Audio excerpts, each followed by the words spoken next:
In this video, we're going to look at arithmetic sequences and series. So an arithmetic sequence, which is also called an arithmetic progression, is just a sequence of numbers that has a common difference. So an example of an arithmetic sequence might be 4, 7, 10, 13, ... and this ... means that this sequence will continue with the same pattern. Now, as we can see here, this is an arithmetic sequence because the difference between each term is positive 3. It's going to be positive 3 added to each term, so we know the next term would be 16 and then 19 and so on and so on. So this is an arithmetic sequence. It's made up of terms and there's a common difference. So there is a letter here which is D, which we need to denote as our common difference. So in this case, D would be 3, which is positive 3, and that's going to be important when we use some of our arithmetic sequence formulas. Now I have put the IB formulas up here, which I will sort of show you how these work. Now another example of an arithmetic sequence is one that goes down. So for example, 20, and then 16, 12, 8, ... This is also an arithmetic sequence because there is a common difference, but this time it's negative 4. So negative 4, and so on, so on. Now, if it was negative 4, the negative 4, and the negative 3, this would not be an arithmetic sequence.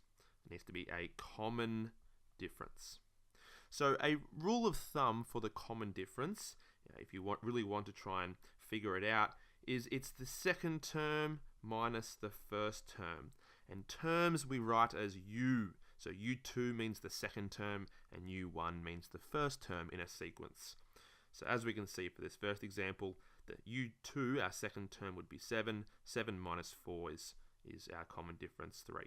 And this is actually the same as U3 minus U2 and U4 minus U3. It's any term, subtract the term before it. Okay, so that's what an arithmetic sequence is.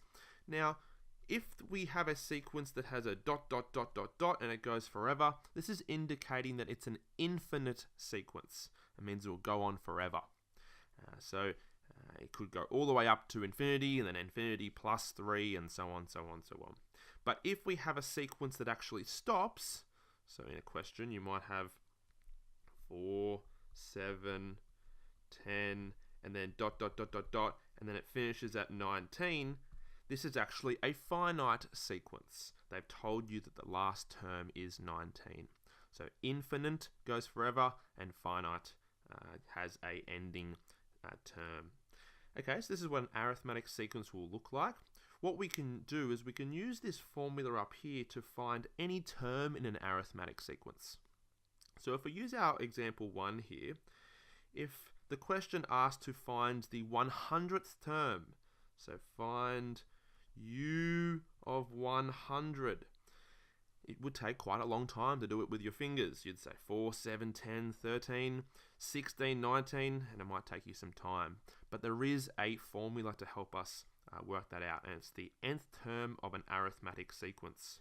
So if we use this formula up here, it says that UN, so whatever term we want to find, that's what UN stands for, will be the first term plus n minus 1 multiplied by our common difference.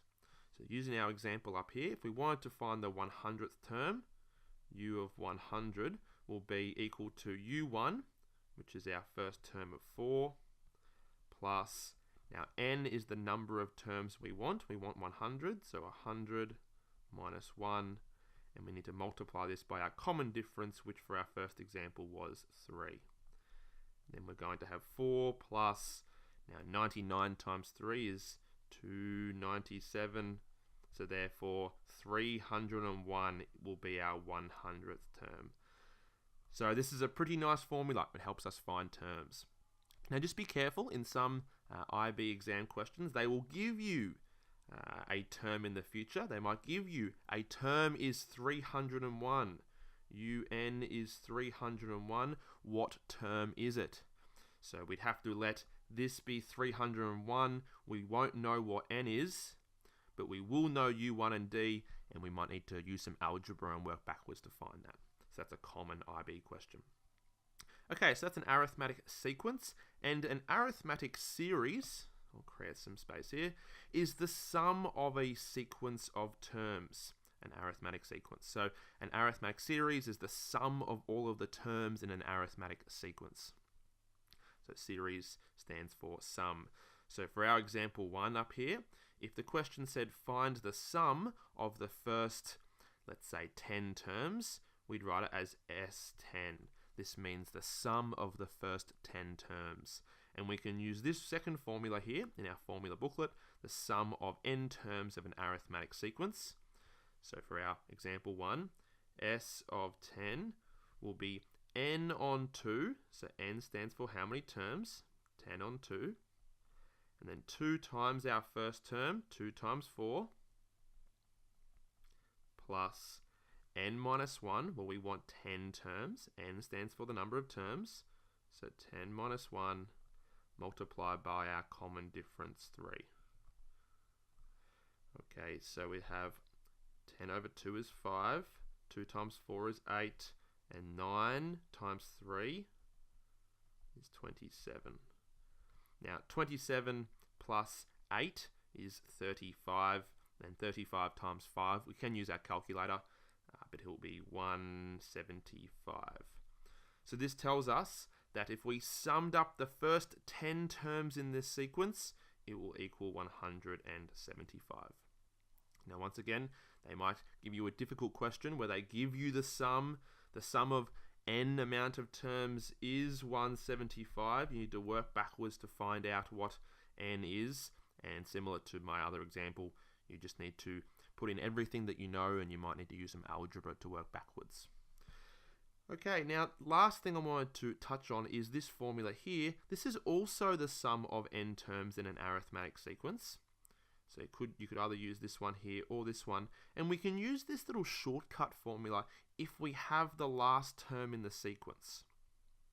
Now what I mean by that is if the question says find the sum of the first 10 terms and we know already the 10th term, have a look at this formula. We want to find S of 10, and if we know U of 10, we can use this shortcut formula to find the sum of the first 10 terms. So do be aware of that when you practice some questions. If you need to find U8 first, for example, and then in the next question it finds the sum of the first 8 terms, okay, you already know U8, you can use the shortcut formula.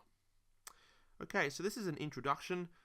Try practicing some questions and moving on to some IB questions, but an arithmetic sequence is a sequence of terms that has a common difference, and a series is the sum of those terms. Okay, good luck.